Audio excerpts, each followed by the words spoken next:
Bab 479. Ichiro sangat takut sampai Charlie menangis.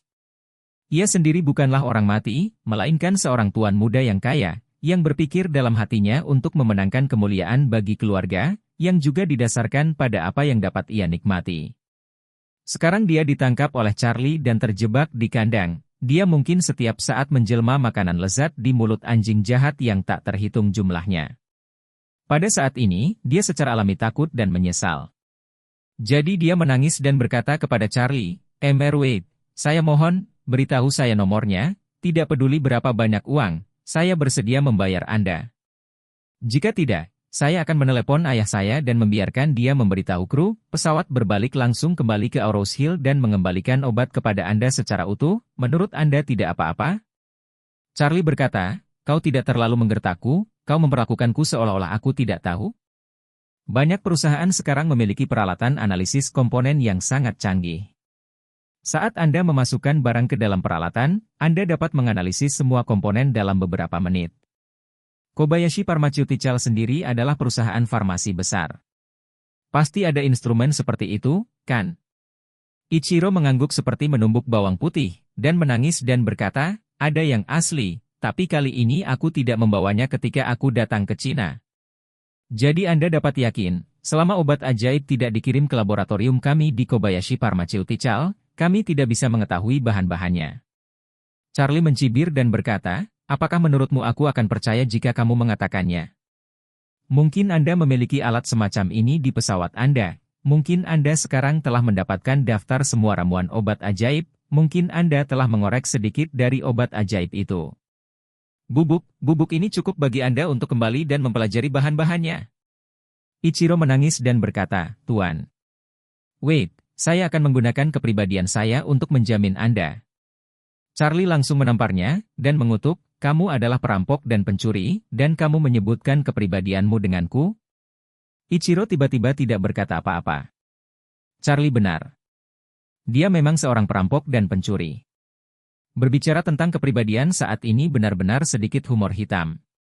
Ichiro buru-buru bertanya, Tuan Wade, lalu Anda mengatakan solusi, selama itu dalam kemampuan saya pasti akan mengikutinya. Charlie berkata, sebenarnya, itu sederhana. Karena Anda telah mencuri obat ajaib ini, maka saya kira resepnya pasti sudah Anda dapatkan, jadi lebih baik Anda membayar langsung formula obat ini. Ichiro segera mengangguk dan berkata, tidak masalah. Sama sekali tidak masalah. Tuan Wade, Anda dapat menentukan harga, dan saya dapat segera melapor ke keluarga saya. Charlie berkata dengan acuh tak acuh, 10 miliar, kalau tidak, aku akan membunuhmu. Ngomong-ngomong, saya akan mengungkap pencurian formula Kobayashi Pharmaceutical Anda secara internasional, sehingga reputasi Kobayashi Pharmaceutical Anda akan didiskreditkan di seluruh dunia. Ichiro terkejut dan berkata, Charlie, 10 miliar terlalu banyak. Kami benar-benar tidak punya banyak uang. Katakan padaku.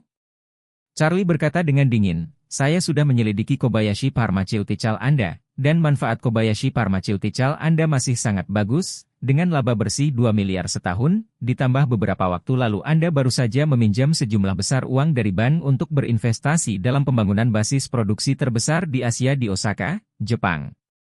Uang ini seharusnya ada di akun Kobayashi Pharmaceutical Anda. Ichiro dengan gemetar berkata, Tuan Wade, beritahu Anda, uang ini adalah hal terpenting bagi kami di Kobayashi Pharmaceutical.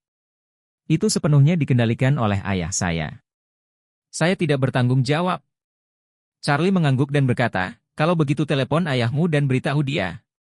Segera. Setelah berbicara, Charlie berkata kepada Isaac, orang-orang melepaskan tangan kanannya dan memberinya ponsel. Isaac secara pribadi melepaskan tangan kanannya dan menyerahkan ponselnya. Bab 480. Ichiro harus mengumpulkan keberanian dan memanggil ayahnya. Saat ini, Masao Kobayashi dengan cemas menunggu obat ajaib tiba di Tokyo.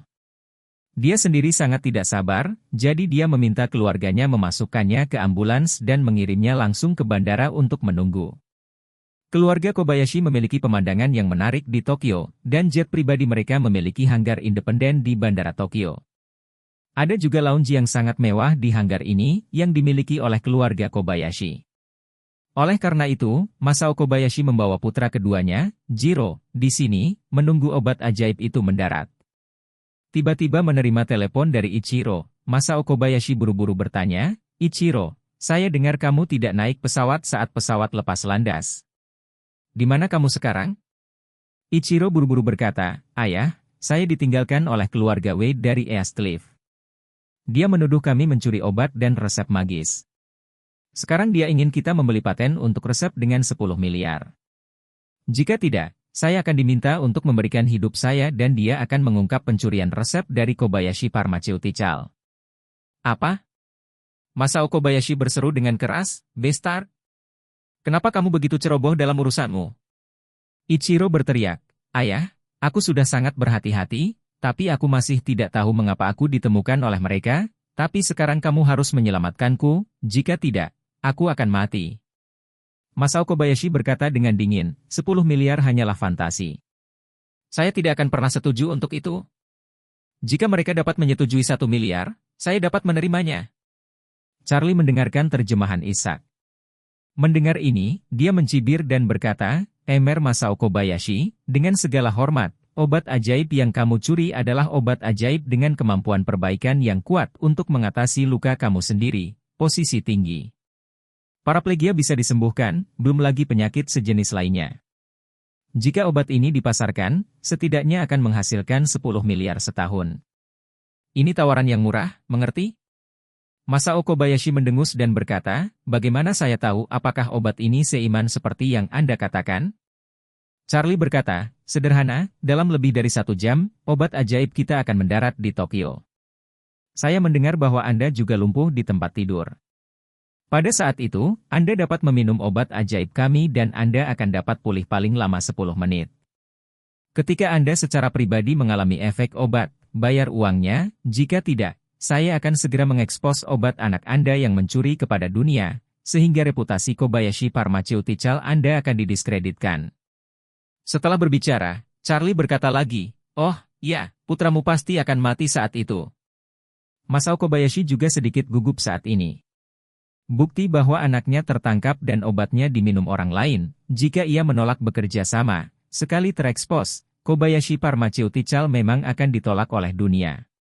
Saat itu, pemerintah Jepang juga akan melarang produksi obat ajaib ini sendiri sesuai dengan hukum internasional. Dengan cara itu, keranjang bambu akan terbuang percuma, gagal melawan rubah, dan menyebabkan keributan. Terlebih lagi, dia juga bisa kehilangan nyawa putranya. Namun, jika obat ini benar-benar memiliki efek yang begitu baik, maka 10 miliar bukanlah apa-apa. Jika dia memberikan 10 miliar ini kepada Charlie, diperkirakan dia akan bisa mendapatkannya kembali dalam 1 tahun, dan tahun berikutnya akan mendapatkan darah berkali-kali lipat. Memikirkan hal ini, Masao Kobayashi langsung berkata, "Oke. Jika obat ajaib Anda benar-benar memulihkan saya ke tingkat yang sama seperti sebelumnya, maka saya akan memberi Anda 10 miliar dan membeli resep ini secara eksklusif.